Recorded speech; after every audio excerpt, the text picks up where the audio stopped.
Snapchat, like obviously bidding relies a lot on getting your pixel set up. And the pixel with Snapchat is very similar to Facebook.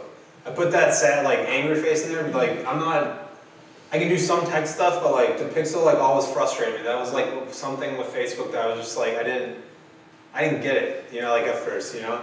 So this code within red here is the event line code. And this is really important, especially if you have e-com, any kind of product, just to enter in as a purchase, and then you can enter in like the currency, the price value, and any transaction ID.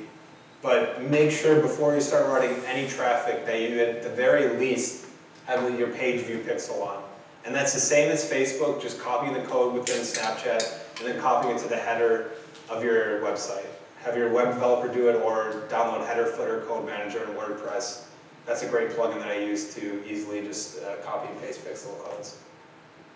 And these events, like you can do purchase, add new event, and you know, it's pretty limited the events that Snapchat has, but I just put all my leads as purchases.